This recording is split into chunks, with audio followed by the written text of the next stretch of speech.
할렐루야, 성도 여러분 반갑습니다. 7월 22일 목요일 말씀 묵상입니다. 오늘 본문은 시편 14편 1절로 7절의 말씀입니다. 함께 성경을 읽으십시다. 어리석은 자는 그의 마음에 이르기를 하나님이 없다 하는도다. 그들은 부패하고 그 행실이 가증하니 선을 행하는 자가 없도다. 여호와께서 하늘에서 인생을 굽어 살피사 지각이 있어 하나님을 찾는 자가 있는가 보려 하신즉 다 치우쳐 함께 더러운 자가 되고 선을 행하는 자가 없으니 하나도 없도다. 죄악을 행하는 자는 다 무지하냐? 그들이 떡 먹듯이 내 백성을 먹으면서도 여호와를 부르지 아니하는도다. 그러나 거기서 그들을 두려워하였으니 하나님이 의인의 세대에 계심이로다.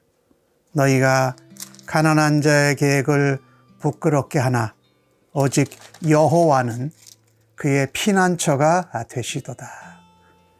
이스라엘의 구원이 시온에서 나오기를 원하도다. 여호와께서 그의 백성을 포로된 곳에서 돌이키실 때에 야곱이 즐거워하고 이스라엘이 기뻐하리이다. 아멘. 오늘 주신 시편 14편의 말씀도 다윗의 시편입니다. 다윗이 이 어리석은 자들의 실상을 보며 안타까워하면서 하나님께 불러드린 시편이지요. 오늘 주신 말씀에 어리석은 자는 그 마음에 이릅니다. 하나님이 없다? 그래서 그 행실을 마음대로 하니까 부패하고 하나님 앞에 가증하고 선을 행하는 자가 없다고 말씀합니다. 그렇습니다. 어리석은 자는 최고의 지혜이신 하나님을 인정하지 않고 무시합니다. 하나님의 말씀과 언약의 교훈에 귀를 막고 살아갑니다. 그래서 그들은 부패합니다. 그들의 행동은 가증할 수밖에 없습니다.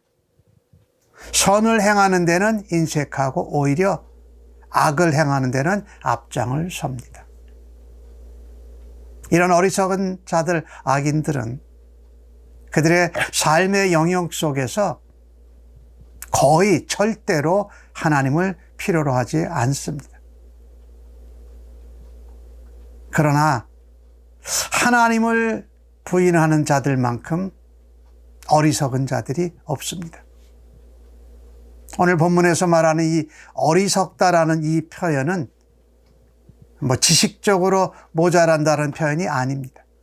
오히려 영적으로 또 하나님이 세우신 이 도덕적인 부분에서 결함이 있고 잘못됐다라는 말씀이지요.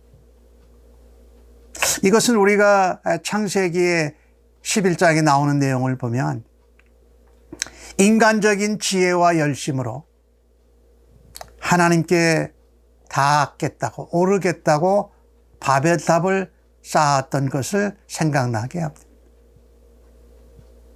인간의 지혜와 뜻과 연합으로 하나님 앞에 도달하려고 했던 것은 진정한 어리석음이었습니다. 오히려 하나님께 흩어짐을 당하였고 언어의 혼란이 와버린 것을 우리가 기억하지 않습니까?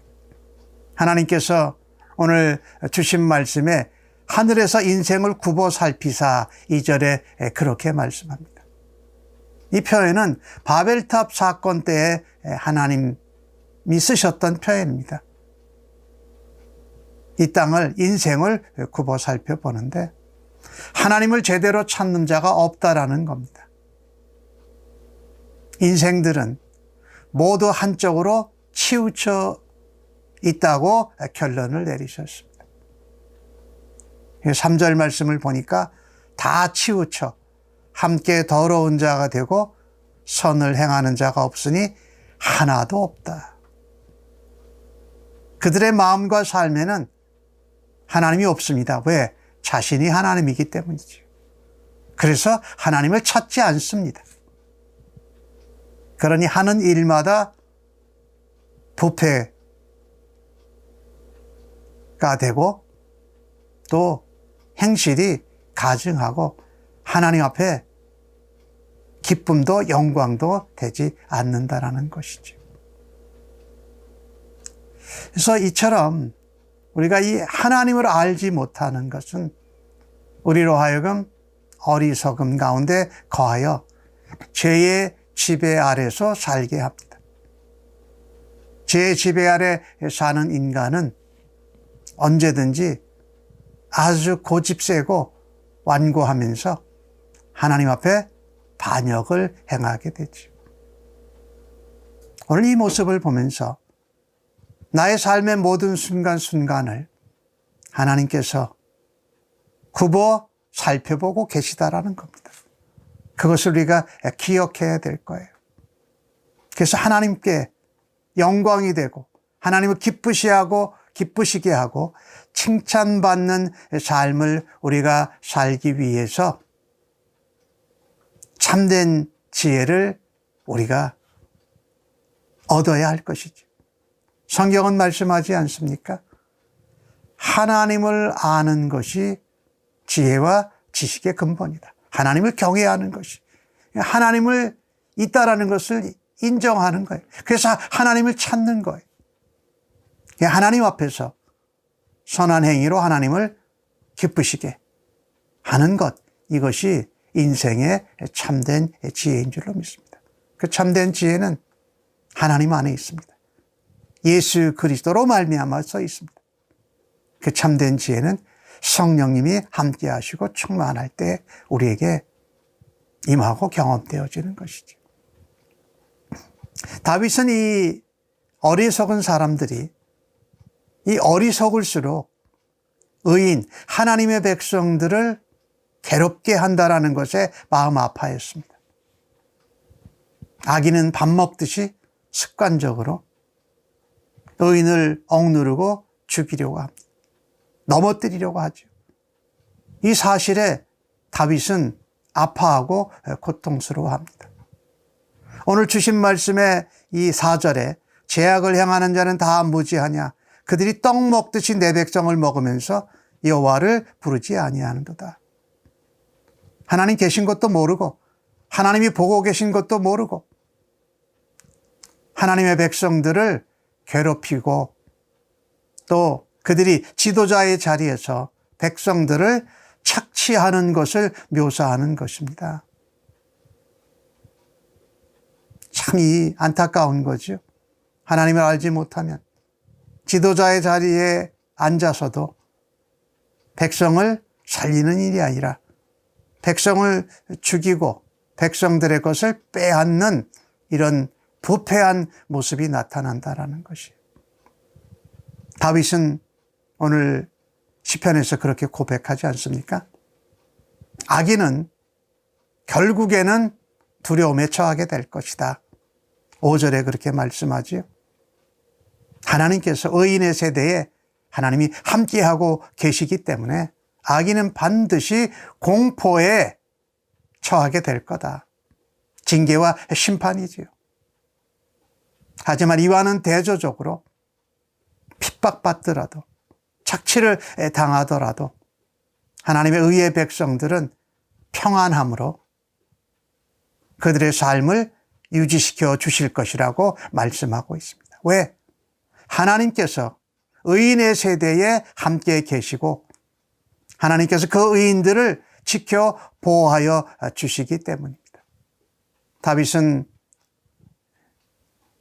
6절과 7절에 나오는 내용을 통해서 그 시야가 이 어리석은 자들에게 착취를 당하고 어려움을 당하는 의의 백성들을 넘어서서 이제 시온에서 임하는 하나님의 구원을 노래합니다. 백성들이 압박과 핍박과 포로된 곳에서 건져짐으로 돌아옴으로 어리석은 자들에게 당하던, 악인들에게 당하던 그 운명이 하나님의 구원으로 인하여서 역전될 것을 노래하고 있습니다. 그 구원은 다른 분이 아닌 생명의 근원이시요 우리의 복의 원천이 되시는 시온에 계신 하나님께로부터 완성될 것을 노래하고 있습니다. 그러니 어리석은 자에게 착취를 당하고 우리가 억눌림을 당할 때에 하나님만이 우리의 피난처가 되신다고 6절에 말하지요. 그때 포로된 백성들이 돌아오고 구원을 얻게 될 때에 야곱이 즐거워하고 이스라엘이 기뻐한다라고 말하고 있습니다. 그리스도인은요, 하나님을 알지 못하는 어리석음에서 벗어난 자들입니다.